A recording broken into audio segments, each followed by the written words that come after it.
Near mint condition, the home of collected editions. That cover's so awesome. Absolute format is the best way to own this story. Time to empty those wallets and fill those shelves.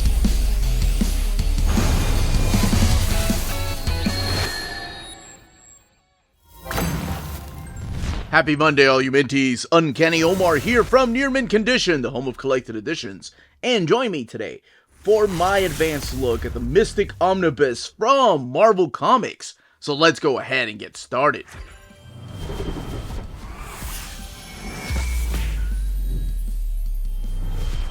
Before going any further, a big thank you to David Gabriel and the fine folks at Marvel for sending us an advanced copy of this omnibus. This omnibus is due out in the direct market and book market on September 5th or 6th, depending on where you get your books. And what we're looking at here is the standard edition cover. This is the one that is supplied by Brandon Peterson. On the left-hand side is your direct market cover, and that one is supplied by Aaron Lopresti. Now, the direct market cover and the standard edition cover have different spines, too, or different image on the spine, rather. So, I guess it depends on if you go for the cover or you go for the spine on which one you get. Everything underneath the dust jacket is the same. I get that question quite often, like what is different about the book.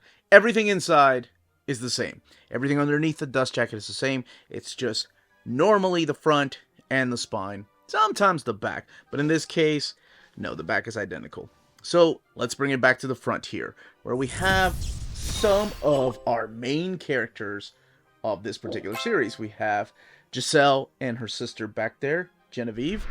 And then a couple of other shady-looking characters that will play a big part here in this book. You have the Mystic logo here, Bedard, Marz, Morentino, Lopresti, and Peterson. And then Brandon Peterson's signature there, Marvel logo, CrossGen right there.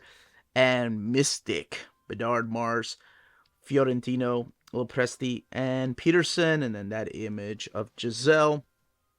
And then the back of the book. Ultimate power, unwanted responsibility. I like that. The covers of all of the comics that are going to be collected in here. ISBN. And it retails for $125. Now, this is the second omnibus from the CrossGen line. We have Sigil that already came out. And now we have Mystic to add to that. Now, if you don't have either one, I would suggest reading Mystic first. Just because it sets up a lot of the things that will happen in the big, broad universe that is CrossGen. You don't need to read both of them to understand what's going on in either book, but it does help to see just the bigger picture as to what these sigils are to begin with. I do like the fact that they did start with Sigil, though, because that is a very important part of these stories. Now, hopefully, they will give us some more later on. Underneath the dust jacket. And if you're at all curious about CrossGen, I did do a thorough overview of Sigil, and I explained the history of CrossGen. A little bit about the book here on the left, and then a little bit about the creators. Tony Bedard taking top billing. Ron Marz, Fabrizio Fiorentino, Aaron Lopresti, and Brandon Peterson. But it is Ron Marz and Brandon Peterson that created these particular characters. And we have some panels here from Brandon Peterson. That same image that's on the spine, and more of Giselle here. All right, we're going to crack this book open and check out the artwork and talk about the stories found in here. And of course, look at the build and the extras. Okay, let's go ahead and open this up. We have some purple end sheets there, the title page, Mystic, and showcasing the different characters we're going to be seeing through here. And that is by Brandon Peterson. And here are the credits of Mystic, and all 43 issues, the backup stories here, the CrossGen Chronicles. And by the way, CrossGen Chronicles and the backup stories, well, the backup stories, they are mapped properly, but CrossGen Chronicles, they are actually mapped where they belong, so you can have a good reading experience. Ron Marz, of course, like I mentioned, with Brandon Peterson kicking off the book. But you also have the talents of Steve McNiven, Kevin Sharpie, and Fabrizio Fiorentino. But then coming in to wrap up the series and pretty much taking over half of the book is Aaron Lopresti's art. Paul Ryan doing a fill-in issue, as well as Paul Pelletier. And then the inks of John Dell, Mark Lipka, and Matthew Ryan, just to name a few. And then you have the coloring of Andrew Crossley, Richard Eisenoff supplying some of the colors in here, Matt Milla, just to name a few of the colorists, and the letterers like Dave Lampier and Troy Pateri. And again, they give credit over here to the backup artists. Like, you actually have George Perez doing the CrossGen Chronicle number 5. Your table of contents on the left-hand side, letting you know exactly where you're going to find these particular issues and how it's mapped, but also when they originally came out. So July of 2000 all the way to January 2004.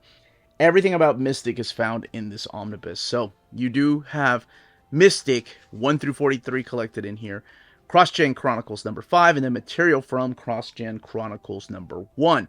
The book, again, retails for $125 and has 1,152 pages. Now, what is this about? What is this series about? What is going on through these pages? If you saw my Sigil review, then you know that these pages are very familiar. You have these two forces that are outside of this particular planet, and this is Ceres. And what these two forces are talking about is how we need to find balance, and we need to find a new Sigil-bearer.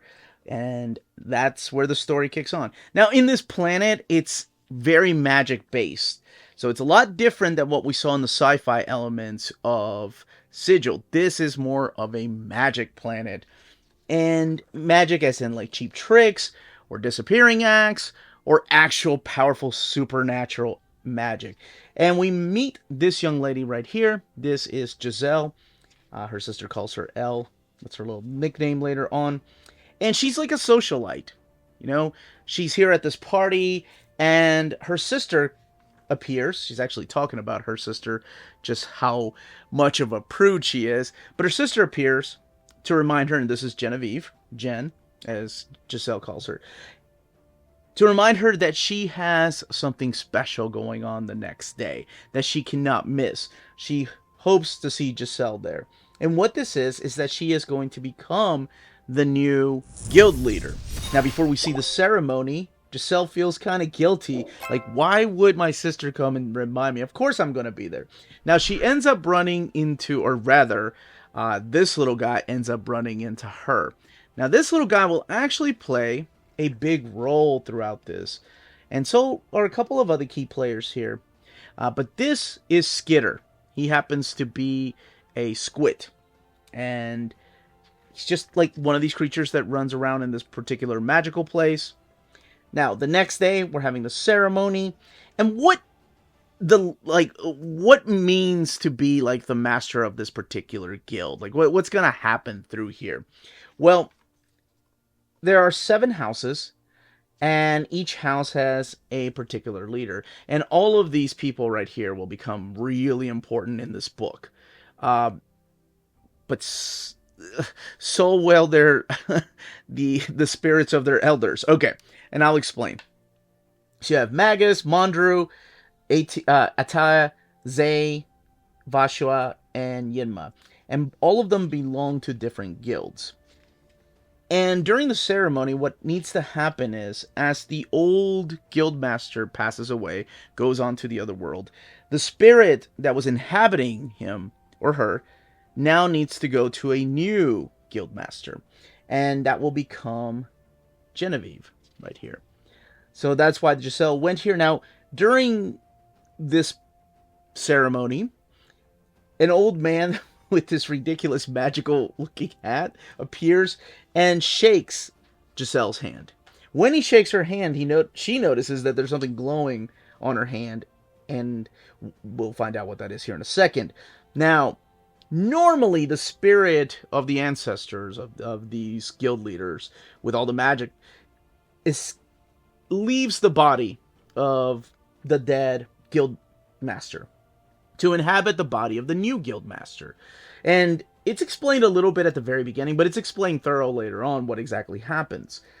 And as a matter of fact, Genevieve tells Giselle she doesn't know how she's going to act after all this is done. After her body is now inhabited by this spirit of an elder.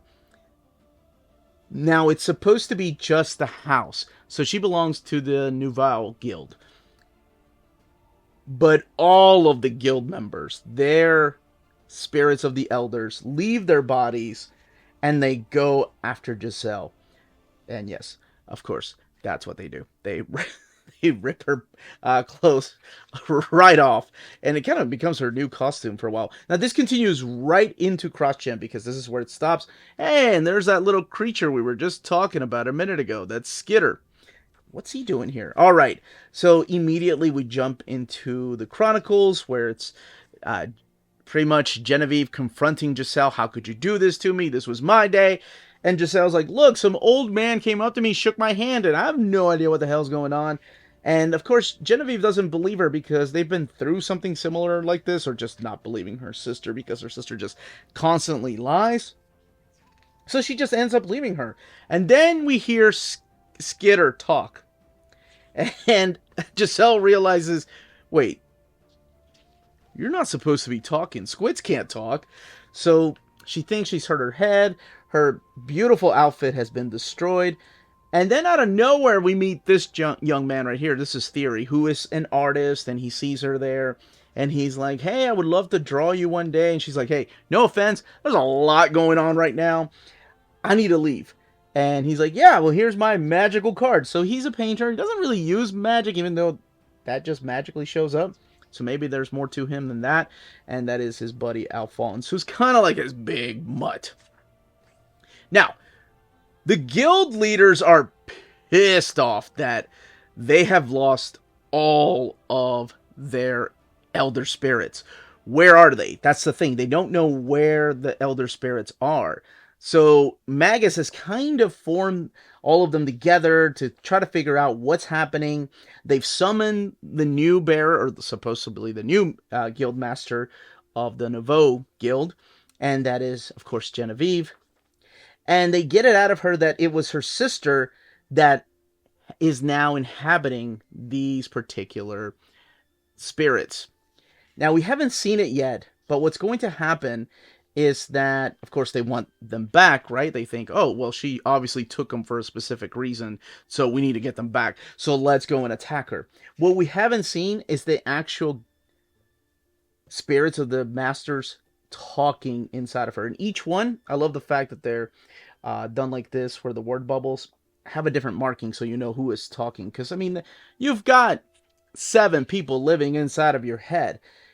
And that's what starts off Mystic. So it's this mystery as to why she is now holding all of these spirits instead of the actual guild masters.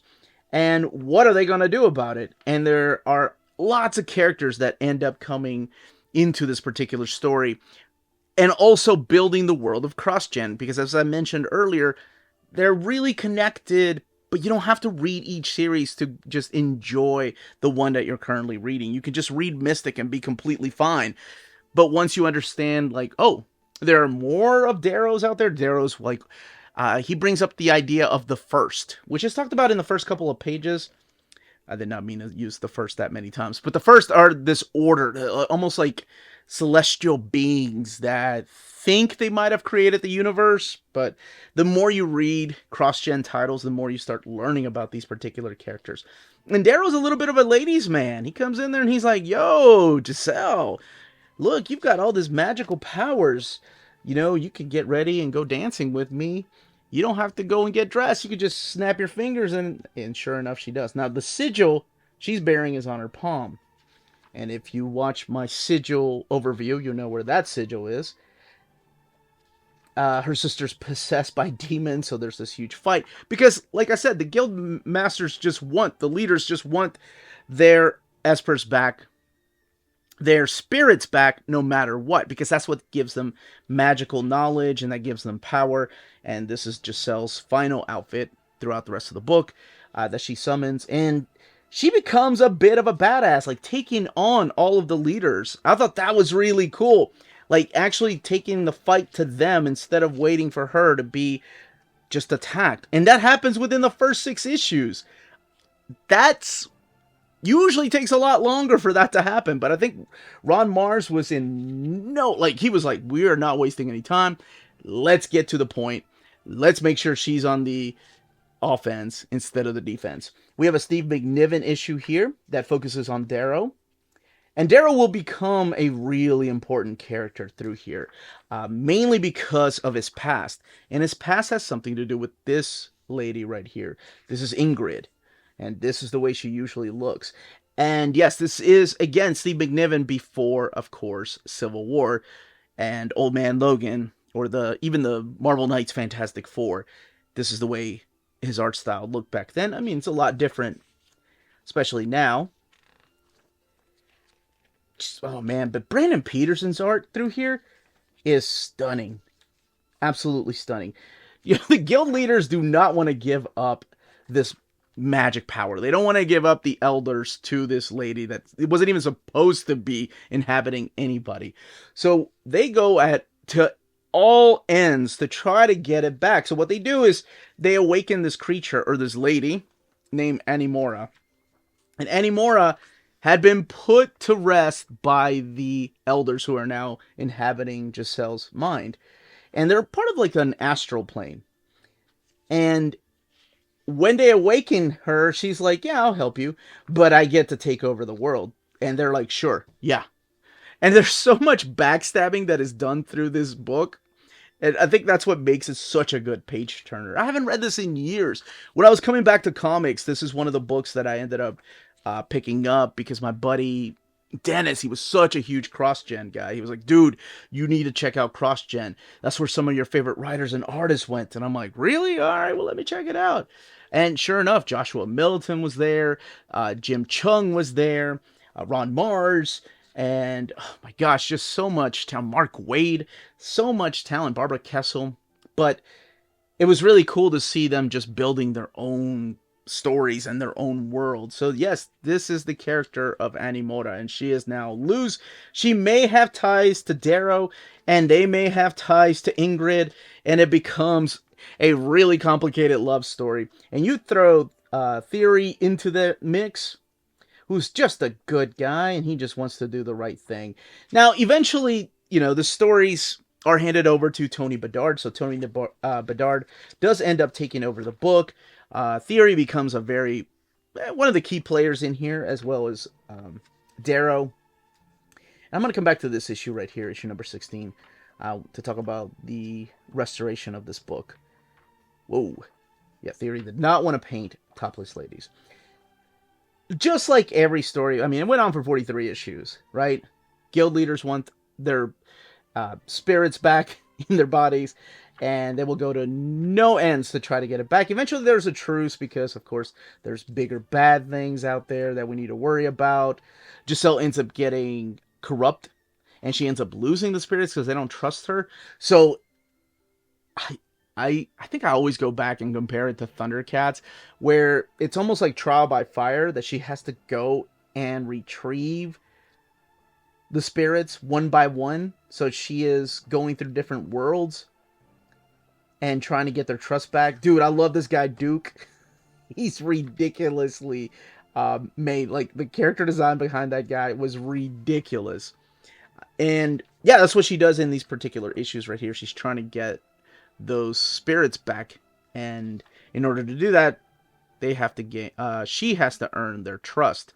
So that storyline lasts for a while. I mean, honestly, it's broken up into like 3 different parts of the stories. You have the very beginning, which has her learning the magic, and then of course her sister, because we haven't talked about Jen that much, and Jen has to accept the role of being a guild leader without the spirit and the knowledge that her sister possesses, even though she's better at using magic, because as I said earlier, her sister was a socialite.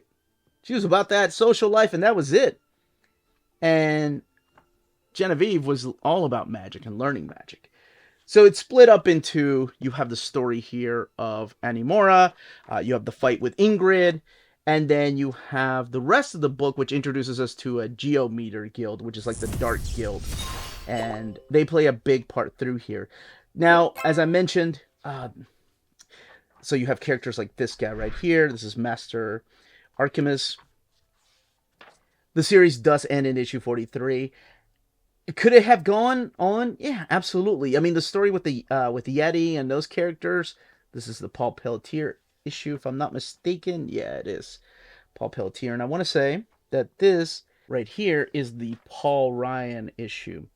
So by now, it is Tony Bedard, and it's mainly Aaron Lopresti drawing these particular adventures with newer villains. And, by now Giselle has different types of power, so she's learning to use the different spirits in her. And she learns new tricks through here. And as much as I really like Brandon Peterson's art, I think Lopresti, Peterson does draw some beautiful, beautiful ladies, but Lopresti does an amazing job too. Yeah, he's been drawing for a long time. He went on to do Wonder Woman for a long time with Gail Simone on the book. So he's also drawn some beautiful ladies in his time. Beautiful people, because I forget, like even the dudes are good looking through here. Now, this is the last story arc with Yeti, and again, Giselle helping this particular people out. And something happens at the very end that you're like, oh, I want to know where this goes. And I will just leave it to you to find out. Hopefully there will be more of CrossGen titles. Oh, look at this. Man, do I want to see Meridian, and I want to see Scion. Scion was my favorite. That's what I want to see collected. Meridian was solid too. Had beautiful artwork by Joshua Middleton. And each of these were just unique in a way. And each one stood out because, remember what I said, you had Sigil, which is like the military sci-fi story. Mystic is the magical fantasy story. We're looking at the extras here, including variants and then bios on some of the characters here. And what else? Meridian. Meridian was like your fantasy swords, like dragons and just your traditional folklore type of stories. And then you had Scion. Scion was sort of fantasy, but it was more of like Arthurian kind of stories. That was, I love that stuff. And you had Jim Chung on artwork, the creative team bio, a pin up here by Steve McNiven, the CrossGen sampler. There's a lot of extras back here. Things I've never even seen. I had the Meridian. I think there were 3. There might have been more than 3, but I only had the first 3 trade paperbacks, and those things have fallen apart on me years ago. And this is pin up here. John Dell doing the inks, and of course Brandon Peterson. And this is the Ron Marz leaving the book and handing the torch over to Tony Bedard.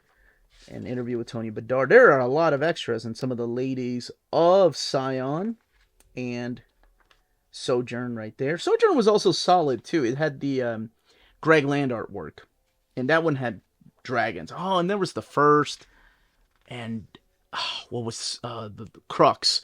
That one was great. Oh, there's so many great stories that they could collect. I hope that CrossGen becomes kind of like the Marvel 2099, where holy moly, we had a lot of Omnis coming out of 2099 characters, and I want to see more and more keep coming. And this is the colorist talking about the art, and Tony Bedard, the story, and some original artwork here from Brandon Peterson. Just the reporter. Yeah, it's such a strange world. I think when people hear magic, they think of like Harry Potter. No, it's like modern age magic. And Brandon Peterson right there. Actually, no, I want to say that's Lopresti. Oh, they have it as Brandon Peterson, but that's definitely Lopresti's art style. Yep, Lopresti with Matthew Ryan. That's Brandon Peterson right there, and John Dell. And there's Lopresti and Matthew Ryan, and then your end sheets. Now, I want to talk about the build, so let's go ahead and look at this eye. 1,152 pages, and there's that big, beautiful eye. This book has sewn binding and printed at the Mega Print. So the pages are thick, glossy pieces of paper. Spread pages are nice, like this. You have minimal gutter loss. Now, everything in here looks amazing. Like, these books had digital copies, and I know for a fact that they did not back then, not in 2000, even in 2004. So the scans are phenomenal on this. Like, These particular books, by the way, this is a monitor. So if you're looking at this and you're seeing that, you're like, what are you talking about? That's horrible. They're looking at a monitor right now. But yeah, the scans are phenomenal. With the exception of issues 16 and 17. I wanted to come back to this right here. The scans here are just rough on these two issues. And I thought, when I got to issue 15, and I was rereading this a couple weeks ago, I thought, oh no, is the rest of the book going to be like this? So if you have like Wolverine Omnibus Volume 4, I think it's Volume 4, or Excalibur Volume 2, like some of the CG separated colors they were using were just, like, you see all this different, let's see if you can see patterns or not. They just look different.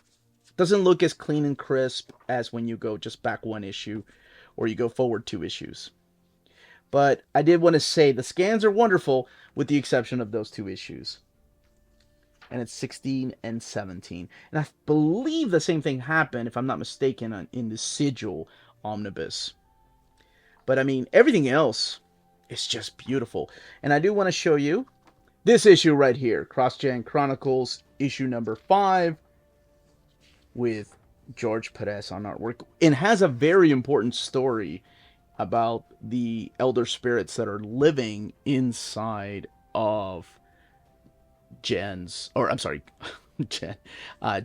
mind. And one other thing, because I read this cover to cover, it had been a long time since I've read these particular issues. I got so excited. Very minimal bleed through. Very, very, very little. But I wanted to come back here because they give you a table of contents. However, you see page numbers. This is one of those Omnis that doesn't have page numbers. Maybe I overlooked it. You know, if you get this later and you're like, dude, what are you talking about? There's page numbers all over the place. I didn't find any. I mean, it's happening both at Marvel and DC. From time to time we see it, but yeah, I didn't see any page numbers in this one. Let me make sure. But the covers are intact with the logo and everything, so you know where you are. But bookmark. Get you a bookmark is what I'm trying to say. Because table of contents is nice. And like I said, mapped perfectly. But when you're trying to find a particular page, yeah, no page numbers. But that is it. That, as they say, is that. Now we need more CrossGen. Where's that Scion, baby? If you're interested in purchasing this omnibus, don't forget to check out our sponsors. BD Cosmos, the Canadian leader in graphic novels. They have a physical storefront in Montreal, Quebec, and their website, bdcosmos.com, offers 25% off your order of over $99 or more, and free shipping everywhere in Canada for every order of $200 or more. Their shipping care is exceptional. Your books will stay cozy through the rough Canadian weather and arrive to you in near mint condition. After checkout, let them know Near Mint Condition sent you their way, and you'll be added to the monthly $25 gift card raffle. Entries are valid for new and returning customers. Don't be afraid to call or email them. Ask them questions. Their staff is always happy to help guide you towards the right purchase. Visit their website, bdcosmos.com, for more. BD Cosmos, with rewards and raffles taking care of customers in Canada. Eh? CheapGraphicNovels.com, your online home for graphic novels and collected editions up to 50% off cover price. They have excellent shipping and prompt and helpful service. Check out their bargain deals for up to 90% off cover price. And don't forget, the CGN also takes pre-orders. That way you don't miss out on the hottest releases. And they are currently running a special promotion for you Minties. If you're a first-time customer, after receiving your order confirmation email, reply back to that email and let them know Near Mint Condition sent you their way. They will then apply a free shipping promotional credit to your next order in the US. Cheap Graphic Novels, your source for the hottest books with the kind of deep discount, quality shipping, and customer service that will keep you coming back for more. And that was the content, the page count, and build of this omnibus. Let me know in the comments down below which cover you're going to pick up. If you're at all interested in the CrossGen era of comics, which, oh my gosh, no, there's gotta be lots of us. I mean, there's two CrossGen Omni so far, and I hope more on the way. And yes, what other series, if you have read CrossGen, would you like to see collected next in omnibus format? Any questions, leave them down below. Don't forget to check out our spread shop and Patreon. Amazing ways to support the channel if you can do so. That's it, everybody. Stay healthy and safe out there. Much love.